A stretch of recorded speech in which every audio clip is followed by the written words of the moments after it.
Lagi kocak. Halo.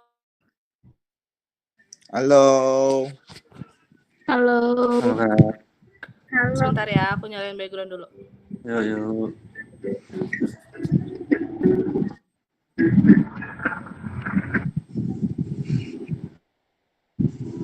Udah. Oke. Udah di rumah kan teh? Udah aman. Pakai laptop nih. Aman kak? Oh. Oke. Halo, tadi kan Alung udah ngasih pertanyaannya teh. Kurang lebih pertanyaan nanti kayak gitu ya. Oke. Kedengeran nggak suara gue? Hah? Kedengeran nggak suaranya? Kedengeran. Kenal dulu kali ya. Ini ada siapa aja, Lung? Coba dikenalin. Nih teh. Ini ada berlima. Alung ada berlima kelompok. Nah ini ada Jila, nih Jila itu Jila, Manjila, terus Nadia, Yusril, sama Ilyona, ini Ilin biasa dipanggilnya sama gua teh. Oke. Salam kenal semuanya. Jadi, salam kenal. Jadi kita dari anak kampus Unindra. Anja. Oke. Ya Kak, aku di jalan. Iya, hati-hati kalau di jalan. Iya. Terus di sini kita ada apa namanya? Tugas wawancara. Konten kreator buat matkul sosial media, medsos. Oke. Jadi buat tugas UAS kita kelompok gitu. Oke. Nah, terus gua Alung mau nanya teh nih. Ini langsung aja gimana nih guys? Apa mau langsung wawancara apa gimana? Coba gua. Langsung aja kali ya. Kayak ngobrol kan? Iya. Oke. Yang nanyanya orang satu atau Alung aja? Ganti-gantian boleh? Ganti-ganti. Oke. Ganti-gantian aja satu-satu. Oke. Oh yaudah, oke. Boleh? Yang pertama, saya dulu ya, Alung dulu ya. Yang pertama, apa tujuan utama Kak Agnes kayak membuat konten sebagai food vlogger, terus dan siapa target penonton yang ingin dijangkaunya untuk sosial medianya Kak Agnes? Oke, ini cerita dulu ya. Jadi tujuannya sebenarnya awalnya sih karena aku suka jalan-jalan, suka nongkrong, suka makan, suka jajan. Akhirnya waktu itu iseng-iseng kan bikin konten di TikTok. Terus kebetulan itu 2022. Nah, abis itu kayaknya kalau jajan aja nih kayaknya ngabisin duit aja kan. Ya udah ngonten nih akhirnya gitu. Akhirnya ada tuh video yang FYP. Akhirnya dari situ makin semangat kan ngontennya, kayak abis itu diundang nih sama UMKM yang baru-baru gitu. Nah, tujuan awalnya memang iseng, terus makin kelamaan kok kayaknya bermanfaat juga ya. Akhirnya aku memberanikan diri untuk lebih profesional gitu. Untuk UMKM membantu awalnya sih free gitu ya. Tujuan utamanya sih kayak membantu UMKM. Terus target yang mau dituju itu ya karena Gen Z sih. Sebenarnya milenial sama Gen Z, cuma milenialnya yang 90-an ya. Ibu-ibu milenial sama Gen Z yang aku mau tuju kayak gitu. Sama yang suka jajan. Terus pertanyaan keduanya nih Teh. Oke. Gimana sih awal mulanya Teh Agnes ini tertarik sama dunia kuliner di media sosial gitu loh. Saya segmentasinya. Oke. Tadinya tuh tertarik pengalamannya ya karena memang aku suka konten juga kan, kayak konten apapun sebenarnya nggak cuma konten makanan, tapi kebetulan karena waktu itu kerjaanku juga keliling keluar kota gitu, ya udahlah sempetin aja nih buat konten. Untuk apa? Untuk ngasih tahu, untuk sharing ke halayak banyak, untuk bermanfaat lah. Kayak kan kita kan sekarang eranya medsos ya, jadi kalau bisa kita kasih pengalaman apa yang kita makan biar orang-orang itu tahu, oh ternyata tempat makan di sini tuh oke ya, kayak gitu. Pengalamannya sih kayak gitu aja, kayak awalnya iseng-iseng terus pengen sharing apa yang kita makan, dikasih tahu, diceritain, oh ternyata ini enak, oh jadi nanti buat orang-orang yang bingung nih kalau ke daerah A atau B, oh langsung lihat konten aku aja, kayak gitu sih. Terus segmentasi penontonnya ya tadi sama, paling orang yang suka jajan, terus orang yang suka jalan-jalan, kalau misalnya audiensnya tuh banyaknya Gen Z dan juga milenial, kayak gitu.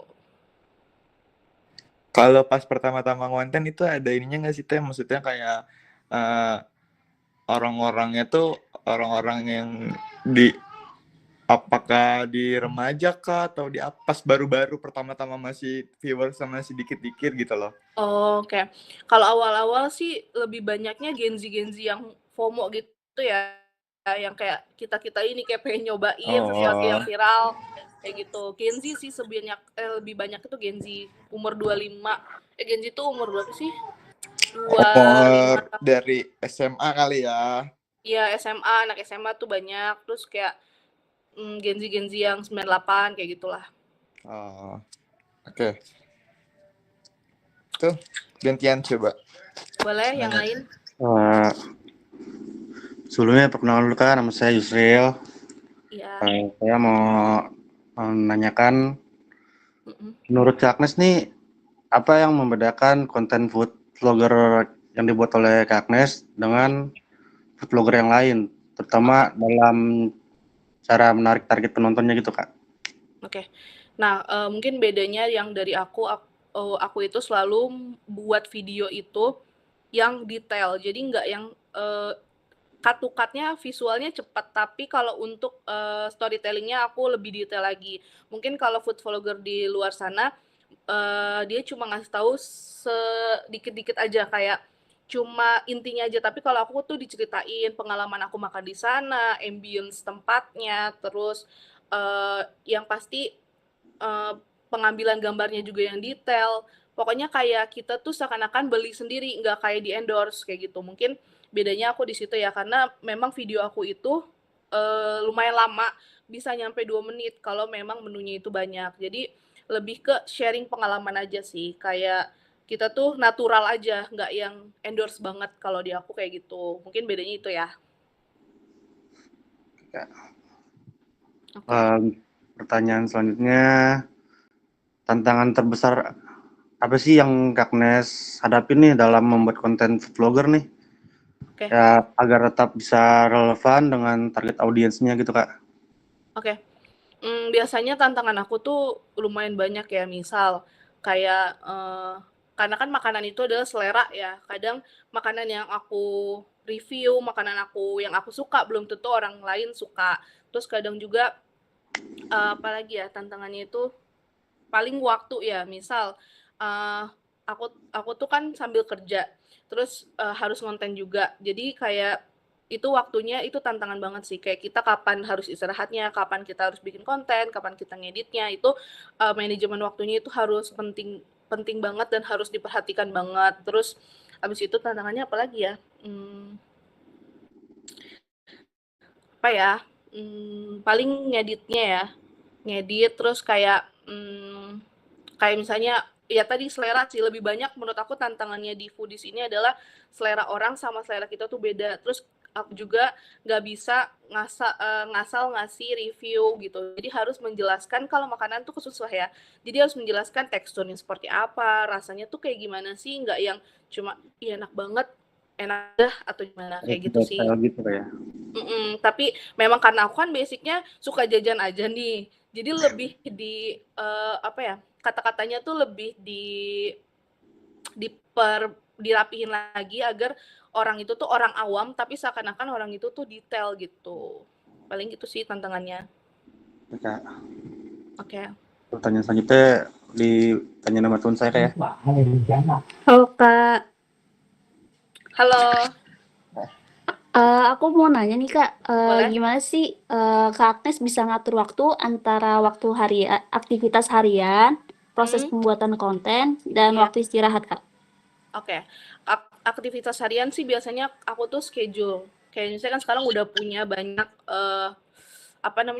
wadah lah ya, atau aplikasi untuk kita tuh nge-schedulein atau ngejadwalin jadwal yang kita harus lakukan di hari itu. Misal aktivitas dari pagi sampai sore aku kerja gitu. Oh, berarti kalau untuk ngambil kontennya, ngedit kontennya disesuaikan dengan profesionalitas kita sebagai karyawan, misal.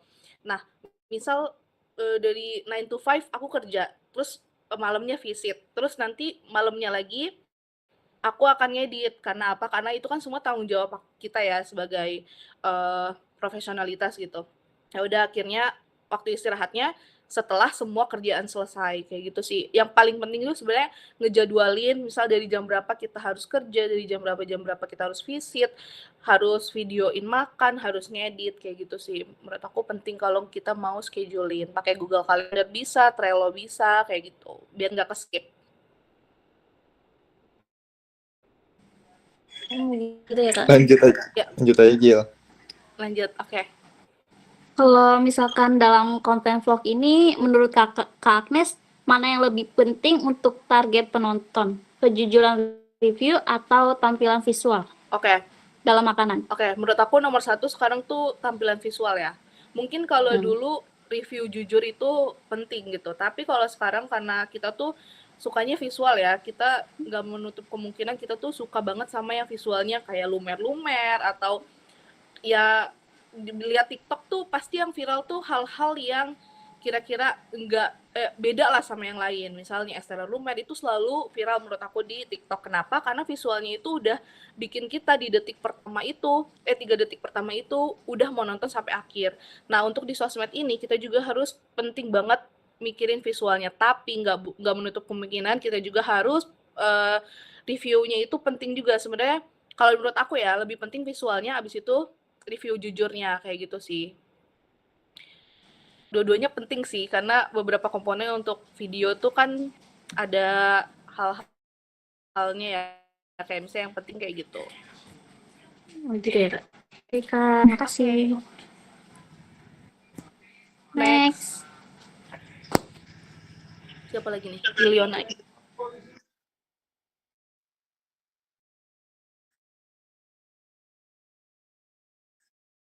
Halo, Iliona. Ada. Ada. Oke.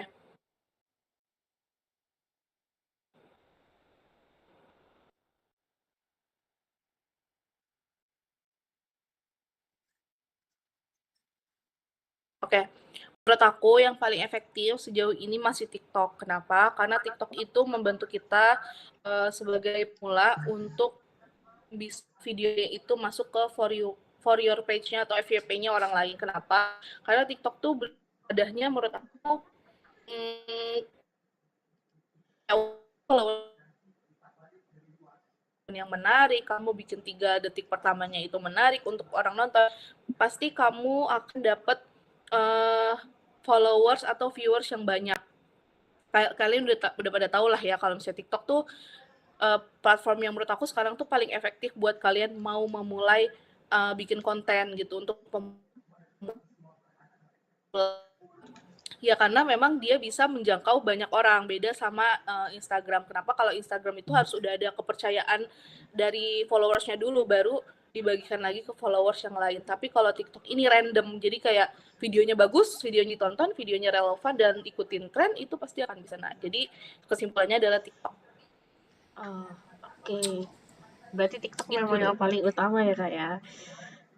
Terus mau nanya juga nih, Kak. Ya, betul. Kalau Kakak kan sebagai food vlogger gitu Boleh. ya, pernah nggak sih Kak menerima komentar negatif terhadap review makanan? Terus kalau misalkan ada, itu gimana cara Kakak menyikapi negatif komennya kayak gitu? Oke, biasanya sih pernah ya, aku pernah dapat komentar negatif, misal makanannya nggak worth it, makanannya lama, pelayanannya lama, pelayanannya lama, makanannya kurang enak, harganya terlalu mahal, kayak gitu. Nah, aku tuh sebenarnya nggak nanggepinnya itu nggak negatif juga. Aku lebih nanya ke merekanya lagi, kayak ya udah, boleh tolong rekomendasiin makanan yang sama, harga yang sama, nanti aku cobain. Jadi lebih lebih kayak friendly aja, walaupun dia memang komentar negatif. Kadang kan komentar negatif itu ya sebenarnya dia kadang pengen dilihat atau memang itu review jujur. Nah, tapi kalau misalnya memang review jujur, tapi orang itu bilang di komen, aku pasti akan ngomong ke ke ownernya atau ke UMKM tersebut atau ke brandnya. Kenapa?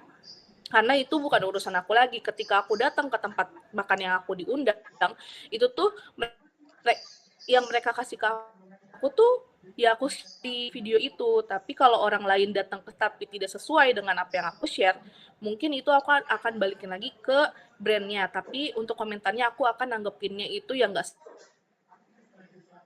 serius dan mungkin kurang satu selera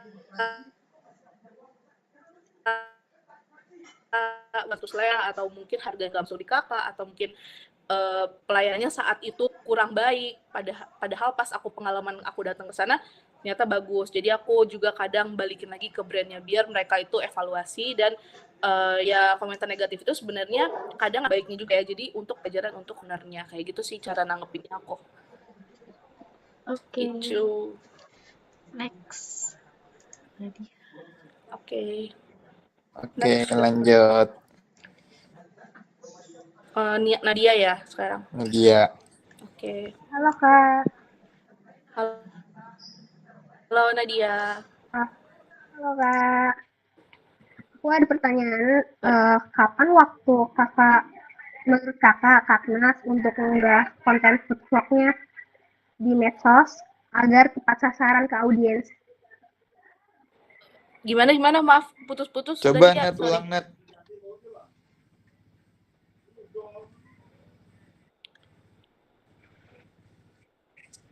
Halo Nadia, boleh diulang? Kayaknya dia nge-lag ya. Kapan waktu buat mengunggah konten food vlog? Oh, oke. Oke, kapan waktu yang terbaik ya untuk unggah konten ya? Sebenarnya sih waktu terbaik kalau aku karena udah 3 tahun konten, aku udah tahu nih audiens aku tuh aktifnya di jam berapa. Gimana cara lihatnya? Biasanya di insight platform itu ada keaktifan audiens. Kalau aku pribadi, akunya tuh di jam 9, di jam 12 sampai jam 1 dan di jam 5. Terus tapi kalau untuk waktu baik orang itu pasti akan berbeda. Vlogger lain itu akan berbeda karena kenapa? Karena audiensnya itu beda sama audiens aku. Tapi kalau misalnya untuk pemula nih, misal kayak, oh aku pemula Kak, belum tahu nih audiens aku aja belum ada gitu. Nah waktu terbaik mungkin bagi pemula bisa pilih waktu-waktu di mana orang di mega atau aktif di sosmednya. Misal di jam berapa sih orang aktif sosmednya? Ya misal di jam 9 bisa. Itu kenapa? Karena mereka memulai aktivitas itu kan biasanya sebelum bekerja tuh mereka akan buka sosmed dulu atau nanti di jam istirahat atau sepulang kantor kayak gitu sih. Terus kalau misalnya kita bisa sebagai coba aja dulu kayak mau di jam berapapun, kalau videonya itu bagus, videonya itu hook-nya menarik, ditonton banyak orang, di jam berapapun kalian posting itu udah pasti naik gitu. Karena sebenarnya kalau kata orang-orang ya nggak ada sih waktu terbaik untuk posting sebenarnya gitu. Kalau di aku ada karena aku memang udah ada audiensnya gitu sih Nadia.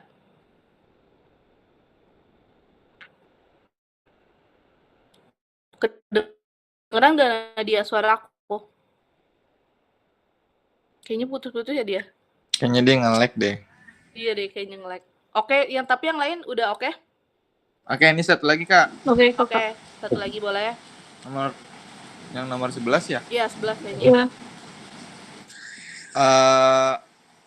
Perubahan atau tren apa yang Kak Agnes rasakan dalam dunia food vlogger selama 1 tahun terakhir, khususnya terkait target audiensnya? Oke. Biasanya trennya itu berubah kayak dulu tuh mungkin kita tuh videonya kayak panjang-panjang nggak apa-apa, video yang detail banget oke gitu nggak apa-apa. Tapi kalau sekarang tuh orang tuh lebih suka pengen cepet aja gitu. Kayak cut-nya itu harus cut visualnya itu penting banget untuk kita. Misal biar orang tuh nggak bosan. Misal dari sisi angle 1 ke angle 2 itu kalau nggak salah harus di cut-nya 2 detik biar orang tuh nggak bosan nonton konten kita. Terus trennya juga makin kesini sebenarnya makanan tuh kan makin banyak yang jual gitu kan. Kita tuh sebenarnya harus pilih-pilih nih konten mana sih yang kira-kira bagus untuk kita angkat gitu. Nggak bisa asal aja kayak oh lagi FOMO nih yang ini gitu. Iya FOMO boleh sih sebenarnya, tapi karena trennya itu berubah cepat gitu ya. Jadi kita tuh tetap harus memilih konten-konten yang tempat-tempat yang kira-kira bisa kita angkat gitu. Nggak cuma kayak oh es teler doang, ini apa sih pembedanya daripada es teler yang A. Terus kayak tren-trennya juga apalagi ya. Banyaknya sekarang kok kan banyak banget ya food gitu ya, foodies. Kenapa kita harus ikutin tren? Jadi trennya sekarang itu foodies harus ada personal brandingnya. Misal kayak kalau kalian tahu Ajuju kan kayak makan apa, makan lur itu tuh biar kalian tuh semakin diingat oleh audiens. Karena audiens itu nggak inget muka kamu, tapi audiens itu inget sama tagline kamu kayak misalnya siapa lagi ya tagline-nya. Pokoknya yang pakai tagline tuh pasti kita akan ingat kan. Nah, halo warga Cibinong cinta nah mati. itu kan Bang Rian. Bang Rian tuh kalau misalnya di Kumis kalau kalian tahu dia selalu kayak halo Cibinong cinta mati. Kita udah tahu oh itu Karian ya gitu. Atau kalau misalnya siapa lagi ya, pokoknya foodies sudah banyak tukang visit terus Marijan itu tuh mereka pada pakai tagline karena biar personal branding mereka tuh tetap melekat ke audiens kayak gitu. Mungkin kalau dulu bikin konten ya udah mukanya yang dikenal, tapi kalau sekarang karena kita KOL harus punya personal branding sih. Terus udah gitu kontennya juga harus ada niche-nya. Misal nggak bisa tuh kita random gitu. Orang bakalan bingung kayak tiba-tiba aku kontennya makanan, besok kontennya tiba-tiba kecantikan. Orang yang suka makanan belum tentu kan suka kecantikan kayak gitu-gitu sih. Jadi harus satu niche yang kamu mau tuju kayak gitu. Itu guys. Jelas gak? Berarti banyakin kalau pas visit banyakin footage berarti ya? Betul, banyakin kalau bisa. Karena memang kan kita bosen juga ya kalau misalnya lihat footage yang sama gitu. Memori full itu maka footage-nya. itu terjadi sama aku kan gini, kita kan sebagai yang kita ngonten ngedit, kita juga sebagai viewers dong, kita harus lihat nih apa yang kita edit orang-orang mau nonton video ini. Kalau misalnya dari kitanya aja udah nggak nyaman, pasti orang lain juga pasti nggak nyaman dong kayak gitu. Jadi kita harus menempatkan diri kita sebagai viewers, sebagai audiens juga, sebagai content creator juga kayak gitu. Gitu guys, kira-kira penjelasan aku apakah ada yang tidak dimengerti? Sudah guys. Boleh tanya.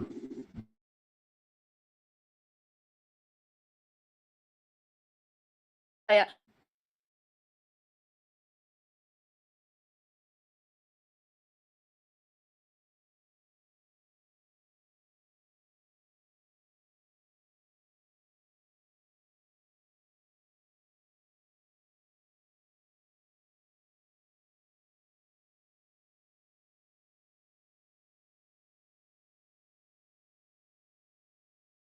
Ini. nah itu tuh personal branding dia. Berarti kalau misalnya kita tahu dia yang suka makan cuka namanya A gitu.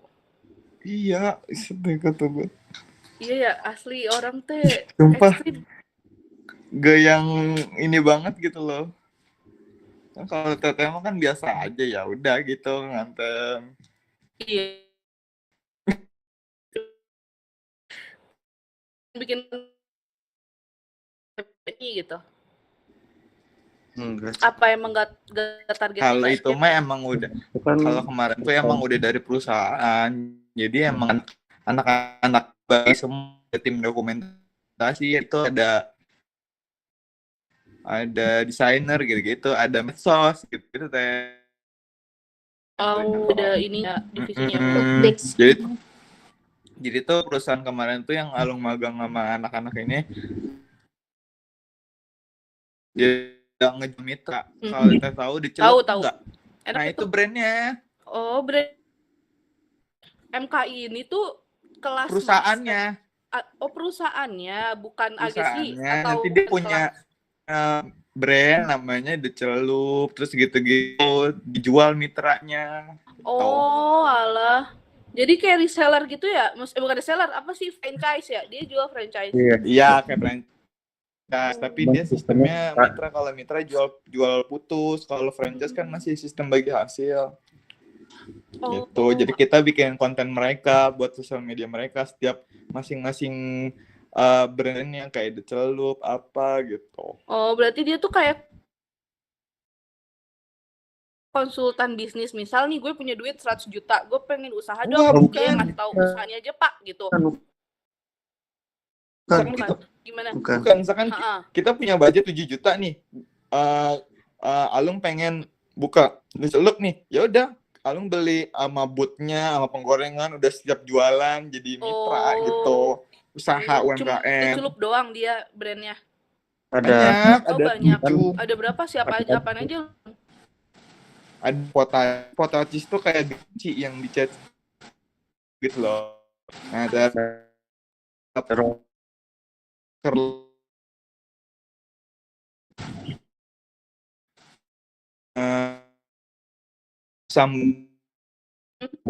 yang geprek gitu.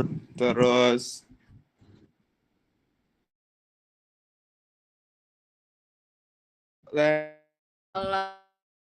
ya kayak itu gitu. Iya.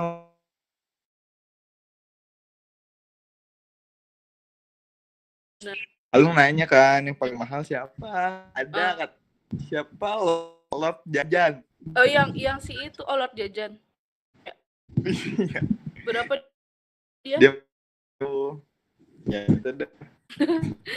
Sih emang pada mahal sekarang. Emang mahal sih ya, karena mungkin dia kayak followersnya, viewersnya dia iya, bisa karena dia emang gitu. segmen viewersnya emang udah gila banget. Iya, makanya kita niche-nya harus food. Kenapa? Kayak ya udah, kayak lu pasti dicari sama brand-brand yang makanan gitu kan. Kalau misalnya ngacak, brand juga bingung identitas lu tuh di mana gitu.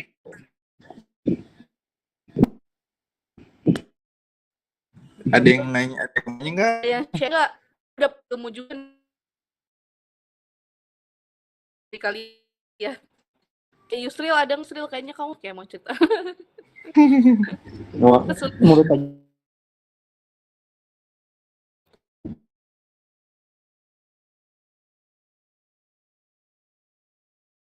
kita jarang kasih interaksi langsung dengan kami. Kasih lumayan sih. Iya benar. Udah amat. Soalnya ada beberapa video yang saya tag pun kayak masuk FYP sampai ada belasan juta yang nonton gitu. Wow. Kadang belasan juta.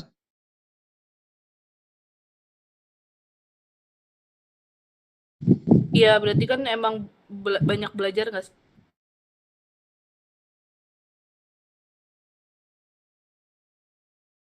Teacher kita harus tetap terus belajar kayak gitu sih yang aku tangkap ya selama 3 tahun konten. Kayak kita tuh harus terus berinovasi lah kayak gitu. Iya. Jadi kayak apa aja tuh kayak angle-nya gimana kan gimana tuh apa sih? Benar, karena kan kita benar itu kan nggak bisa orangnya ngiler liatnya ya. Gak cuma ya itu yang penting sih ya looks dari makanannya sih Kak yang harus iya beberapa konten aku kayak gitu. Gimana? Tapi untuk itu biasanya dubbing sendiri apa gimana teh? Iya. Apa langsung pakai clip on? Dubbing sendiri, VO. Sendiri. Jadi kan udah sering kantin di videonya kan, kalau di CapCut tuh langsung ada VO-nya ya. Ya udah langsung VO di situnya. Jadi gampang banget sih sebenarnya kalau kalian suka ngedit. Ini jurusannya apa ya? Komunikasi. DKV. Ya seru lah kalau kalian kreatif pasti bisa lah bikin konten. Anak ngegambar ini mah. Oh iya. Bagus dong gambarnya. Anak desain tapi nggak bisa ngegambar. Ya udah kan gambar dulu pakai ini latihan.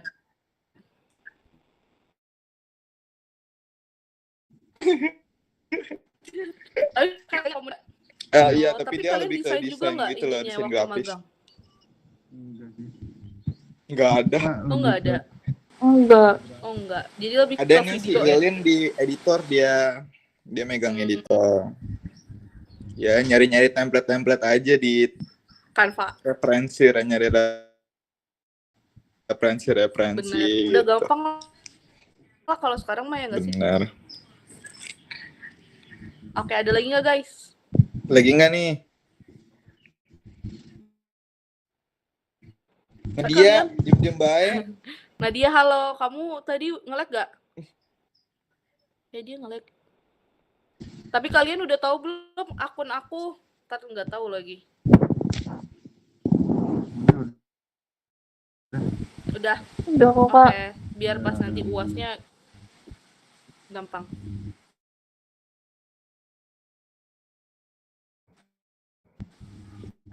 Sih Follow. dari Follow ya. konten aku. Kan follow mah kalian lah. Tadi habis visit di Depok gue. Di Panggonan. Kalian ada orang Depok gak? Ada. Tidak. Ini yang Nadila Tanjung Barat. Yusril Tanah Abang. Wow, Jakarta ya. Tuh Ilyona. Ilin di Bambu Kuning. Dekat lah ya Ilin. Iya. Jauh banget Ya Tanah udah Abang, teh. mantap. Dekat Kita ya? sama-sama Bogor. Iya, aku juga sih Bogor. Ya udah teh kalau gitu. Oke. Ada yang tanya lagi nggak nih guys? Iya, kalau ada yang mau ditanyain nanti DM aja. Kalau nggak bilang kayak Kak, aku yang kemarin temennya Alung, aku namanya ini gitu. Kalian mau foto dulu nggak buat dokumentasi? Boleh. Boleh. Kameranya Nadia bisa nggak tuh dibuka? Dan Guys. saya lagi nge-lag deh. Iya, kayaknya nge-lag ya.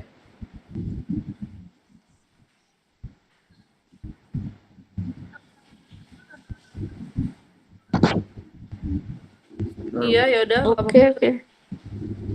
Pi, open cam, Pi. On cam, guys. Tar lu dah. Gua nggak nyala emang.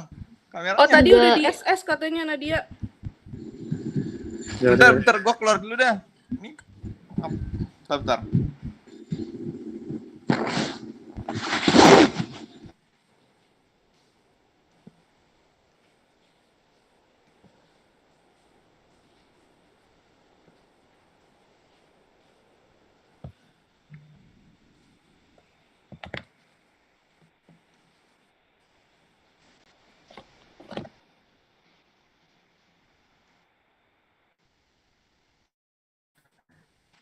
Nanti. Iya, itu lu di mana lu di rumah? Cimande gua tuh kemarin teh dari motor. Oh iya, itu udah lama aja sembuhnya. Udah lama jatuhnya. 2 minggu. Iya, tapi kan patah. Tangan gua patah. Astaga, kayak suami gue tangannya patah dia tapi di Cimande langsung sembuh sih. Ini gua di Cimande baru baik dari Cimande tadi. Anjing, mana hujan lagi tangan potong. Aduh.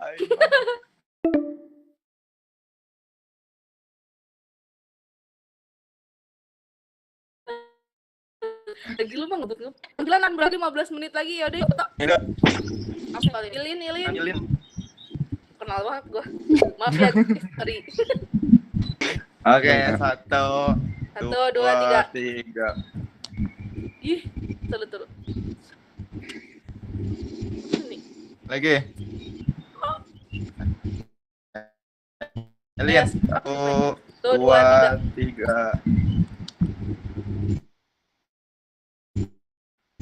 Oke. Thank you guys. Iya, Juga, Kak. dadah. Terima kasih. Dadah.